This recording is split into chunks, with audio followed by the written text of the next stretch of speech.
স্বাগতম পাকঘৰলৈ। আজি মই এটা নতুন ৰেচিপি লৈ আহিছোঁ আৰু ৰেচিপিটো কি জানেনে বাৰু? মই তেতিয়ালৈ কোৱাই নাই বাৰু কি ৰেচিপি। বজাৰতো শাকেৰে ভৰি পৰিছে আৰু এয়া শাক মই কিনি নিছিলোঁ। কি শাক চিনি পাইছেনে? এয়া হৈছে মেথি শাক। আৰু আজি মই যিটো ৰেচিপি বনাম সেইটো মই মেথি শাকেৰে বনাম। তেন্তে ব'লকচোন কি বনাওঁ চাওঁগৈ। মই এইখিনি ধুই পেলাই ফ্ৰিজত ভৰাই থৈছিলোঁ। এতিয়া কিন্তু এইখিনি সৰু সৰুকৈ কাটিব লাগিব। মই ৰাফলিয়ে কাটিম। আপোনালোকৰ যদি মিহি মিহিকৈ কাটিব পাৰে। মোৰ ইমান ধৈৰ্য নাই, সময় নাই হাতত, গতিকে মই ৰাফলি কাটিছোঁ। কিন্তু খাবলৈ সোৱাদ লাগিবই, ৰাফলি কাটক বা মিহিকৈ কাটক। মই আজি বনাম, যিটো ৰেচিপি বনাম খাবলৈ খুবেই সোৱাদ হয়। এইখিনি কটা হৈ গ'ল, এইখিনি এতিয়া আঁতৰাই থ'ম। আৰু এতিয়া এটা বাতিত মই লৈছোঁ বেচন 1 কাপ। আপোনালোকে বুজি পাইছেনে বাৰু মই কি বনামগৈ? মই বনাম পকৰা। আৰু এয়া লৈছে আজৱাইন আধা চাহ চামুচ। আজৱাইনখিনি হাতত লৈ ভালদৰে দুখন হাতত লৈ এইদৰে মোহাৰি পেলাই দিব। মোহাৰি দিলে কি হয়, মানে গোন্ধটো ধুনীয়াকৈ ওলায়। আৰু আজৱাইনৰ সোৱাদটো যেতিয়া পকৰাত লাগে ন মুখত, বৰ ভাল লাগে খাই পেলাই। আৰু ইয়াত দিম কেঁচা জলকীয়া। মই এটা দিছোঁ কিয়নো আমাৰ ঘৰত জলকীয়া খুব কম চলে। আপুনি আপোনালোকৰ সোৱাদ অনুসৰি দিব। আৰু ইয়াত দিম অকণমান নিমখ। এই নিমখটো বৰ বেছি চুক, গতিকে মই কম নিমখ দিছোঁ। প্ৰথমতে শুকানে গোটেইখিনি বস্তু সানি ল'ম, মছলাখিনি বেচনৰ লগত। এতিয়া ইয়াত মিহলাম পানী। এটা কথা লক্ষ্য ৰাখিব, পানী যেতিয়া ঢালিব মিহলাব বেচনৰ লগত, তেতিয়া অকণকৈ মিহলাব। একেলগে গোটেইবোৰ মানে পানী ঢালি নিদিব, কাৰণ পনীয়া হ'লে পেষ্টটো বেয়া হ'ব আৰু খুব টান হ'লে বেয়া হ'ব।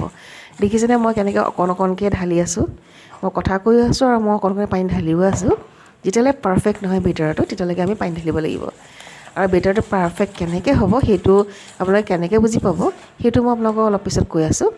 আৰু অকণ পানী ঢালি দিওঁ, কাৰণ এতিয়াও বেটাৰটো পাৰফেক্ট হোৱা নাই। পানী লাগিবৰ কাৰণে গম পাইছোঁ। খুব ফেটিব লাগিব, যিমানে ফেটে সিমানেই পকৰাটো খাবলৈ সোৱাদ আৰু কোমল হয়। এয়া চাওক, মই ভালদৰে ফেটিলোঁ। আমাৰ এইটো হৈ গৈছে বেটাৰটো। এতিয়া হৈছে নাই কেনেকৈ গম পাম বাৰু? এয়া চামুচৰে এচামুচ ল'ব আৰু এয়া দেখিলেনে বেকাকৈ দিয়াৰ লগে লগে যিটো থেপেককৈ পৰিব নহয়, গম পাব যে এইটো পাৰফেক্ট হৈছে পকৰা বাবে। এতিয়া এইখিনি মই 10 মিনিটৰ কাৰণে ঢাকি থৈ দিম। 10 মিনিটৰ পিছত আকৌ আহিম।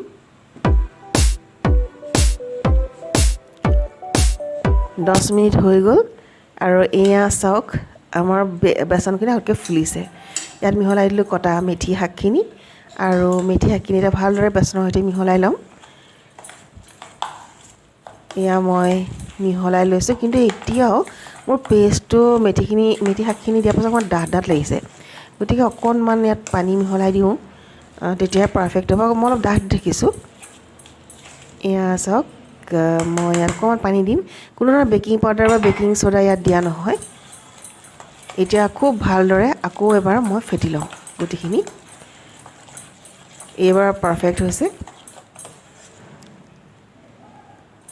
আৰু এতিয়া আমি পকৰাখিনি ভাজিব পৰা হৈ গ'লোঁ। মই ইতিমধ্যে এখন পেনত মিঠাতেল গৰম হ'ব দিছোঁ, আৰু তাতে মই এটা এটাকৈ পকৰা দি গৈছোঁ। পকৰা আকৃতি আপোনালোকৰ মতে সৰু ডাঙৰ কৰিব পাৰে।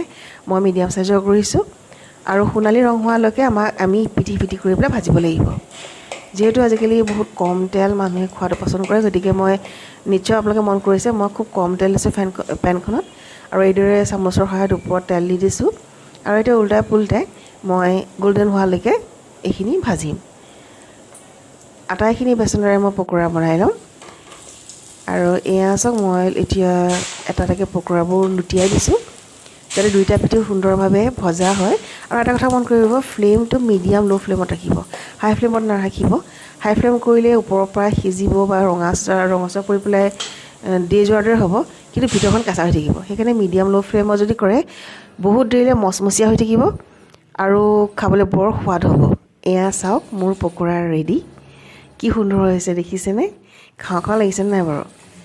মোৰ এই ৰেচিপিটো কেনেকৈ পালে জনাব, আৰু ছাবস্ক্ৰাইব কৰিব দেই, আৰু শ্বেয়াৰ কৰিবলৈ কিন্তু নাপাহৰিব। আজিলৈ আহিছোঁ।